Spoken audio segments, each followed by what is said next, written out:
So hello guys, welcome to my YouTube channel. So ayan nga, meron nga tayong bagong tumitrending ngayon na si Queen Yasmin font. Ay, yung kanyang font nga yan, trending na trending nga siya ngayon. Kaya kung hindi mo pa alam kung paano siya gawin, ayan, eto may ituturo ako sa inyo ang step na by step ng font na iyon. So ayan, kung hindi ka pa nakasubscribe, please consider to subscribe to my YouTube channel kung gusto mo yung mga ganitong content. So, ito na nga yung tinutukoy ko guys na font. Ayan, ito nga yun na, yung Queen Yasmin, yung ganyang font guys. Ewan ko bakit siya trending. So, syempre tayo, sunod sa uso, sunod sa trending. Syempre gusto din natin gawin. At kahit yung mga sikat na yung mga sikat na company, na brand, ay ginagamit din naman talaga itong, ayan itong font na to. So, na din ata to na KJMS ba yun? Ayan, balita na nga din siya. So, ayan nga, naka-Queen Yasmin na ba ang lahat? So, kung hindi pa, sabay-sabay tayong itry at ituturo ko yung step na o paraan na alam ko. Ayan ha. So, eto nga, by the way guys, ginagawa talaga siya sa Canva, pero dapat ata naka-premium ka doon. Pero ito yung tuturo ko guys is, ayan, doon sa, paraan na hindi natin kailangan maging premium. So, ayan, ilalagay ko na lang sa comment section guys, yung ating link para ma-download nyo itong ipapadownload ko. So, nyo lang itong aking step. So, ayan. First, pumunta ka sa comment section dahil doon ko ilalagay yung link. So, kung nakapunta ka na sa link, ayan, ito, pag pindot nyo, ito yung makikita ninyo, guys. Ayan. So, etong font na yan, load nyo lang po yan. Kinompile na din kasi dito yung font na gagamitin natin. So, ayan, download. Continue lang natin siya. Ayan.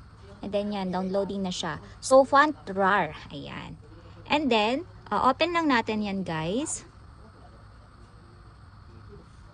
So bago pala natin i-open yon, mag-install muna na tayo ng, ayan, Sarchiver. Kung wala pa po kayong Sarchiver na ganyan. Kasi kailangan natin siyang i-extract kasi naka-compress pa yun, yung ating dinownload na yun, yung ating photo na dinownload. So pag once na na-installed na, ayan, open lang natin.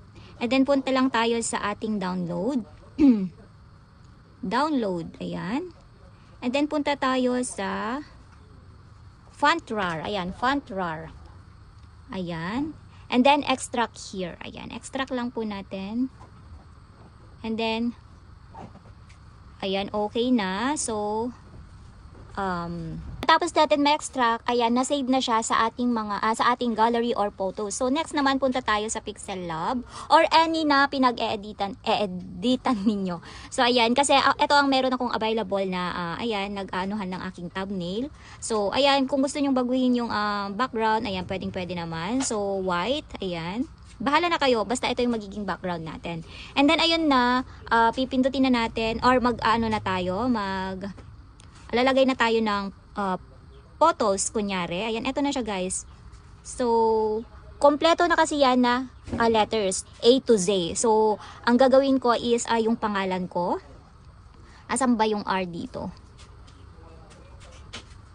Ayan, mukhang hindi siya nakaano guys. R, ayan. Ito yung R. So, iganyan lang natin guys. And then, next.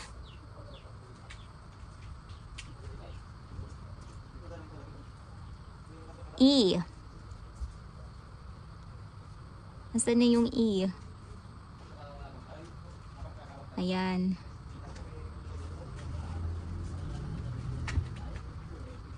Ayan. So, kumpletuhin ko lang yung Renalyn guys ha. Balikan ko kayo mamaya para hindi masyadong matagal.